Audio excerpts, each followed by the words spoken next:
I'm sitting at the kitchen table, staring at the old, chipped mug that's been with me for more years than I care to remember. It's just a regular Tuesday evening, but somehow it feels like the weight of my entire life is pressing down on me. I'm Emma, a 45-year-old woman who feels like she's living a life filled with more regrets than joys. My husband, Richard, is sitting across from me, scrolling through his phone, utterly disinterested in anything I have to say. I met him when I was just a bright-eyed 20-year-old. He was charming, charismatic, and everything I thought I wanted. But here we are, 25 years later, and I can barely recognize the man I fell in love with. "Dinner was good," I say, attempting to start a conversation. He doesn't even look up. "It was okay. You've made better." His words sting, but I'm used to it. This has been my life for the past several years. The man I married, who once looked at me like I was his entire world, now barely acknowledges my existence unless it's to criticize me. I remember when I first introduced Richard to my dad.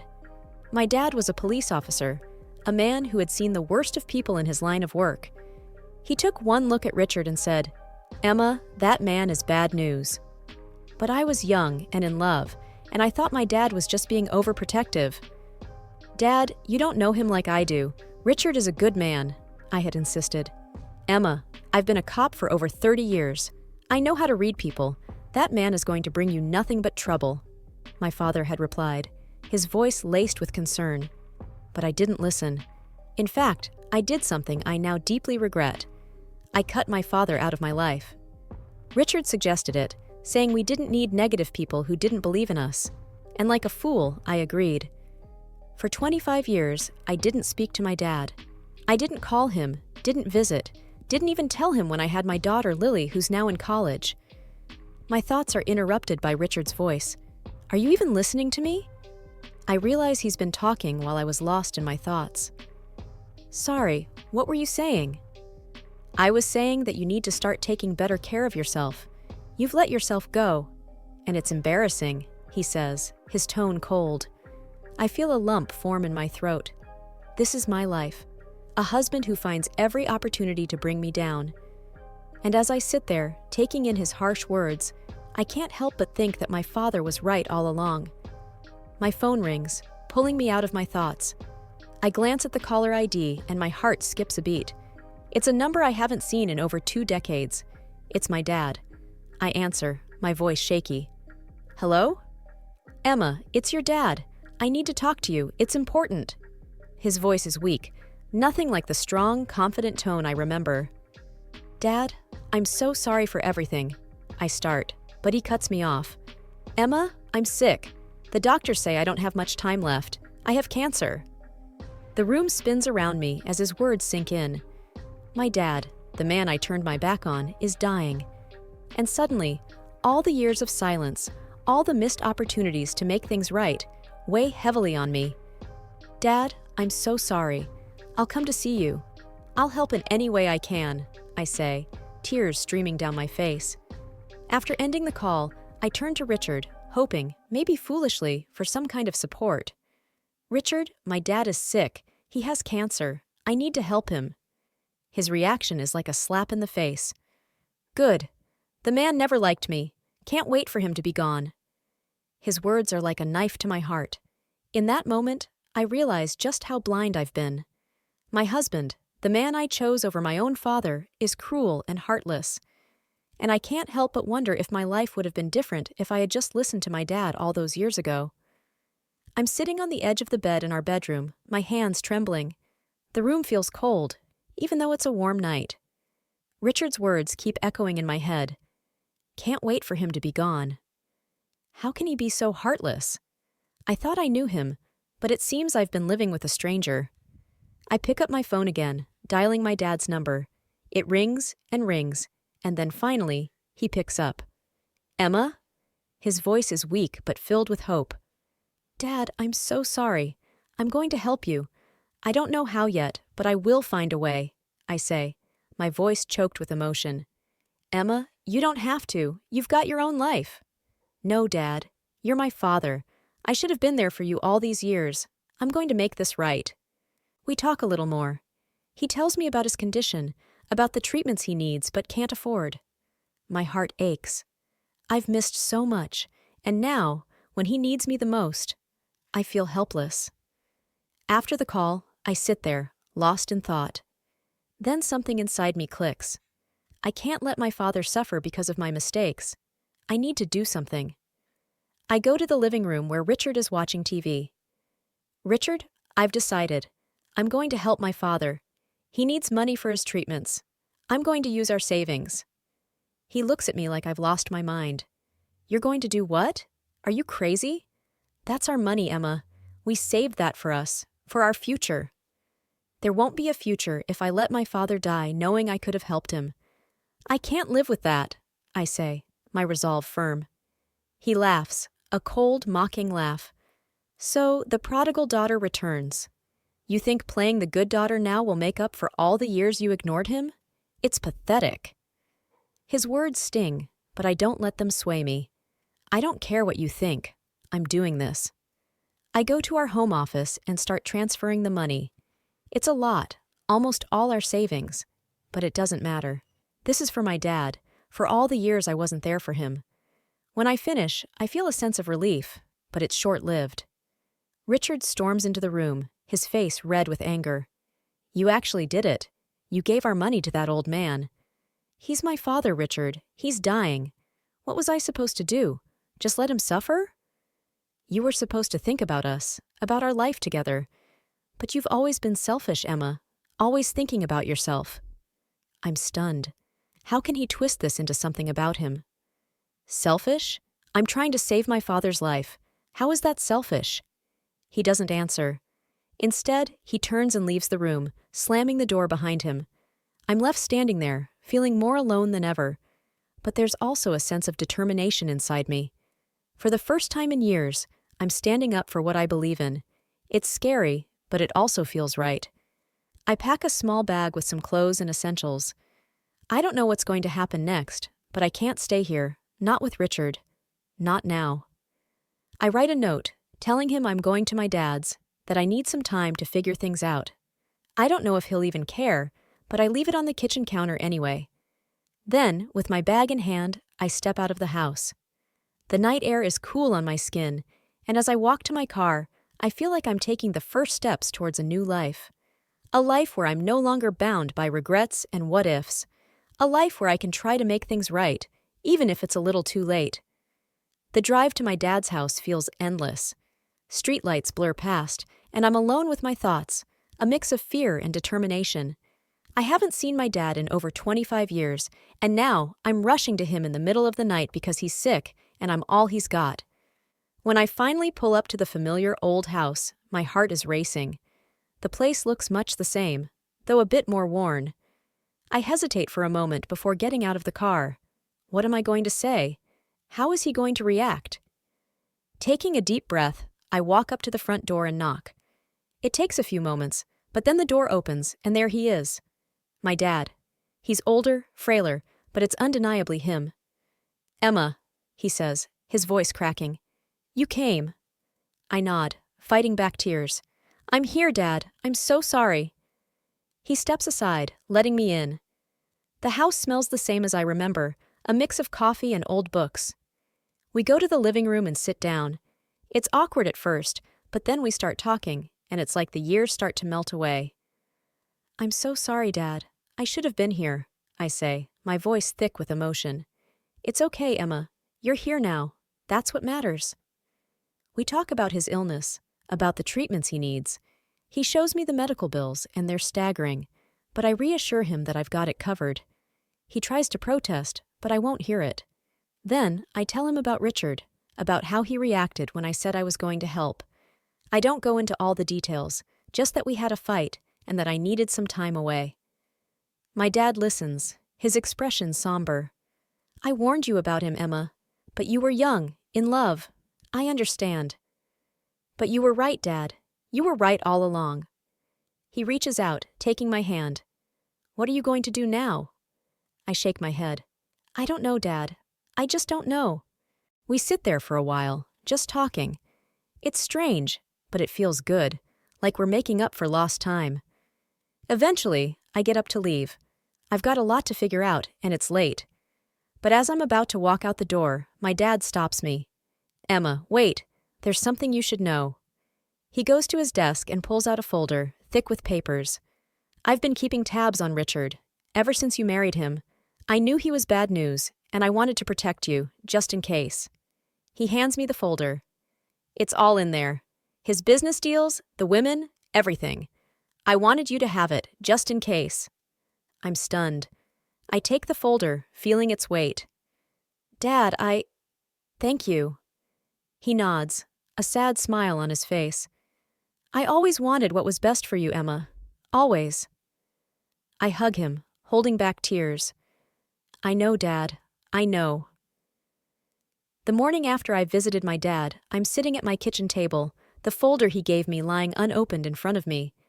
I'm scared of what's inside, scared of what it means for my life, my marriage. But I know I can't ignore it. Taking a deep breath, I open the folder.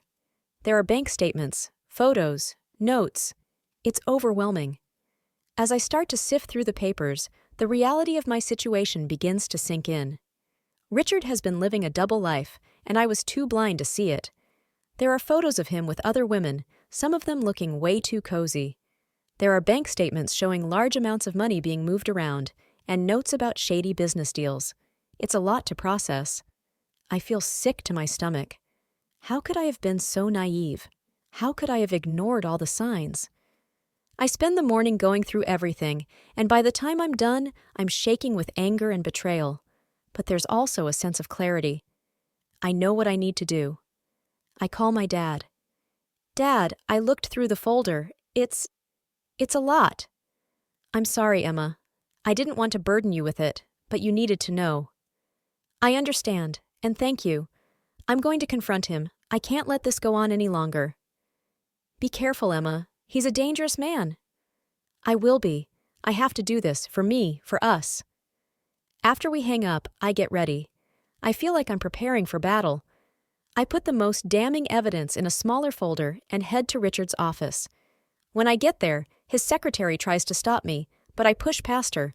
I storm into his office, and he looks up, surprised. Emma, what are you doing here?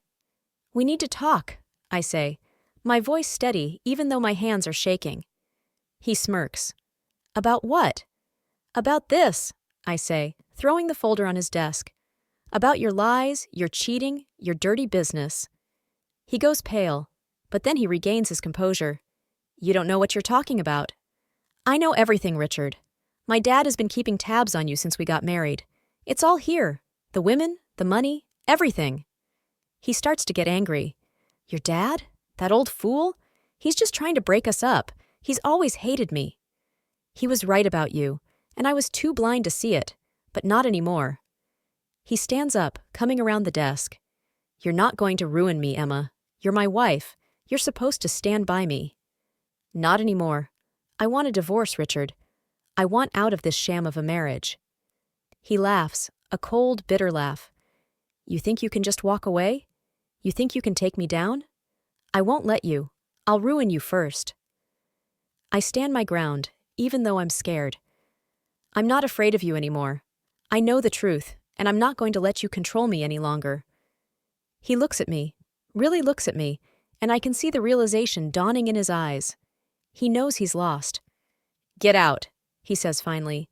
Get out and don't come back. The next few days are a blur.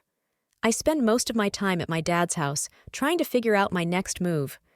The thought of going back to the house I shared with Richard makes my skin crawl. I can't face him, not yet. My dad is a rock during all of this. He listens, offers advice, but mostly just lets me talk. It's comforting, being here with him. It feels like I'm making up for lost time. One afternoon, we're sitting in the living room when my phone rings. It's a number I don't recognize, but I answer it anyway. Hello? Is this Emma Richards? A man's voice asks. Yes, it is. Who's this? My name is Detective Harris. I'm with the City Police Department. I'd like to talk to you about your husband. My heart skips a beat. What about him? We've been investigating him for some time now. We believe he's involved in a number of illegal activities. We received some information recently that has accelerated our investigation. I glance at my dad, who's watching me closely. What kind of information? It's best if we discuss this in person. Can you come down to the station? Yes, of course. I'll be there as soon as I can. I hang up, feeling a mix of fear and relief. It's happening. It's really happening. Dad, the police want to talk to me about Richard. They think he's involved in illegal activities. My dad nods. It's about time. You need to tell them everything, Emma. Don't hold back. I won't. I'm done protecting him. I head to the police station, my mind racing. When I get there, Detective Harris is waiting for me. He's a middle-aged man with kind eyes and a serious demeanor. Thank you for coming in, Mrs. Richards, he says as he leads me to an interview room. Please, call me Emma, and thank you for seeing me. We sit down, and he gets right to the point. We've been investigating your husband for some time. We believe he's involved in a number of fraudulent activities, including money laundering and embezzlement. I nod, trying to keep my composure. I believe you're right. I have some evidence that might help. I tell him everything. About the folder my dad gave me, about the bank statements, the photos, the notes. I tell him about the confrontation with Richard, about how he threatened me. Detective Harris listens, taking notes. When I'm done, he looks at me, his expression serious. This is very helpful, Emma. With your testimony and the evidence you've provided, we can build a strong case against your husband. What happens now? I ask, feeling a mix of emotions. We'll continue our investigation, gather more evidence. It's likely we'll need you to testify in court. Are you prepared for that? I nod, feeling a surge of determination. Yes, I'll do whatever it takes to make sure he pays for what he's done. Detective Harris nods. Good, we'll be in touch. And Emma, you're doing the right thing. I spend my days helping Dad around the house and taking him to his doctor's appointments. His health seems to be holding steady, a small blessing in the midst of everything else. One afternoon, while we're sitting in the living room, my phone buzzes with a message from Detective Harris. My heart leaps into my throat as I read it. Case moving forward. Charges filed against Richard. We'll need you to testify. I let out a breath I didn't realize I was holding. Dad, they're charging Richard. It's actually happening. Dad looks up from his newspaper, his eyes soft. Good. It's about time he faced the consequences. The day of the trial arrives. I wear a simple blue dress, wanting to look presentable, but not overdressed. Dad insists on coming with me, even though I tell him he doesn't have to. I'm not letting you face that man alone, he says, his voice firm. The courtroom is intimidating, with its high ceilings and wooden pews. Richard is already there, looking smug in his expensive suit. When he sees me, his expression darkens. I take my seat, trying to ignore the knots in my stomach. Dad sits next to me, a solid presence at my side. The trial begins. The prosecutor lays out the case against Richard. Fraud, embezzlement, money laundering. The evidence is overwhelming. I can see Richard squirming in his seat. Then it's my turn to testify.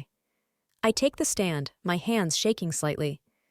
The prosecutor asks me to tell the court about my relationship with Richard, about the money he took, the abuse, the threats. I speak slowly, making sure to tell the truth, the whole truth. Richard's lawyer tries to shake me with his questions, but I stand firm. I'm not afraid of Richard anymore. When I'm done, I step down from the stand, feeling like a weight has been lifted from my shoulders. Dad gives me a small smile, his eyes proud. The trial goes on for several days. Witnesses, evidence, testimonies, it all blurs together. But through it all, I can see the case against Richard building, piece by piece.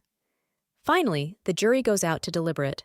The wait is agonizing, every second stretching out endlessly. Dad and I don't talk much, just sit together in silent support. Then, the moment of truth arrives. The jury is back. We're called into the courtroom. My heart is pounding so hard I can barely hear anything else. The judge asks the jury for their verdict. The foreman stands up, a slip of paper in his hand. We find the defendant, Richard Richards, guilty on all counts. A wave of relief washes over me, so strong I almost feel dizzy. Richard is staring at the jury, his face a mask of disbelief. The judge thanks the jury and then turns to Richard. Given the severity of the crimes and the evidence presented, I hereby sentence you to 10 years in prison and order the return of all funds embezzled from Emma Richards. Richards' face crumples. He starts to say something, but the bailiffs are already leading him away.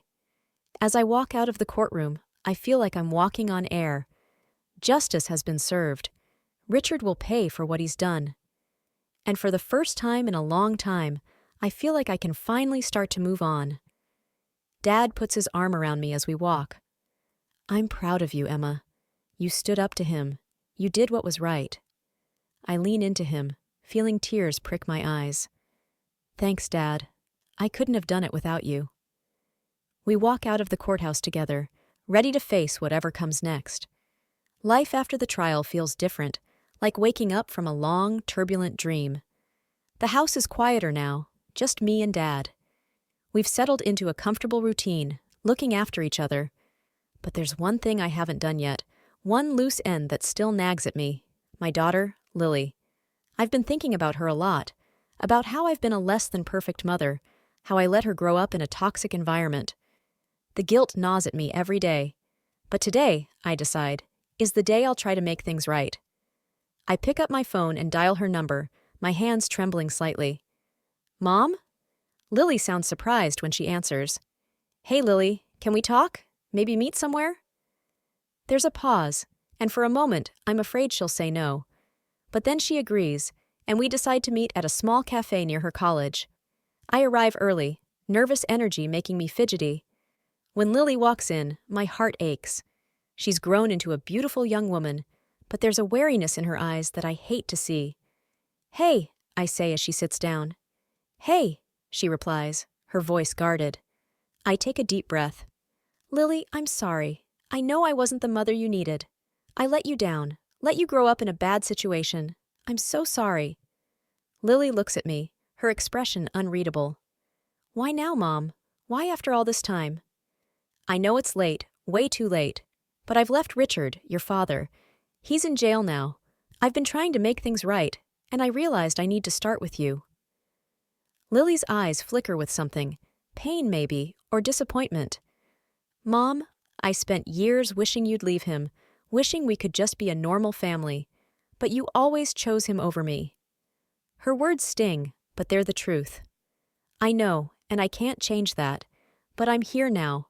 I want to be better, do better, if you give me a chance. We sit in silence for a long time. I can see Lily wrestling with her emotions, and I don't blame her. I've hurt her, and it's not something that can be fixed with a simple apology. Finally, she speaks. I want to believe you, Mom, but it's not easy. I've got a lot of anger, a lot of hurt. I know, and I'm not asking you to forgive me right away. I just want a chance to show you that I can be a better mother, that I can be someone you can rely on. Lily sighs, running a hand through her hair. Okay, we can try, but it's going to take time. A wave of relief washes over me. Thank you, Lily.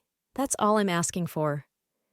We talk for a while longer about her college, her plans for the future. It's awkward at times, but it feels like a start, like maybe there's a chance for us to build something new. Months pass, and the world around me starts to take on a new shape, a new meaning. Dad's health has been improving steadily. The doctors call it a miracle, but I think it's the love and care we've been surrounding him with. He's even started going for short walks around the neighborhood. Today, as I watch him sitting on the porch, reading a newspaper, a sense of calm washes over me. I walk over and sit beside him, taking in the peaceful morning. You're looking better every day, Dad, I say, smiling at him. He looks up, his eyes twinkling. Feeling better too, Emma. It's like I've been given a second chance at life. I nod, feeling a surge of gratitude. We both have, Dad. Just then, Lily arrives. She's been visiting more often, and with each visit, I feel our bond strengthening. She waves at us, a bright smile on her face. Morning, you two, she greets cheerfully. Morning, Lily, Dad replies. Join us. We were just enjoying the morning sun. Lily takes a seat, and for a while, we sit in comfortable silence, basking in the warmth of the sun and each other's company. Mom, I've been thinking, Lily starts, breaking the silence. I want to help people who've been in situations like ours, maybe volunteer at a shelter or something. My heart swells with pride. That's a wonderful idea, Lily. Dad nods in agreement. Using your experience to help others, that's a noble path. Lily's eyes are determined. I want to make a difference, even if it's small. I reach out and squeeze her hand. You already are, sweetheart. Our conversation drifts to lighter topics after that. Plans for the weekend, a new recipe I want to try, the book Dad's been reading. It feels normal, and for the first time in a long time, I feel content. I have my father, my daughter, and a newfound strength within me. I've survived the storm, and now I'm ready to embrace the calm after it. Ready to build a new life, a better life. A life where I'm not just surviving, but thriving.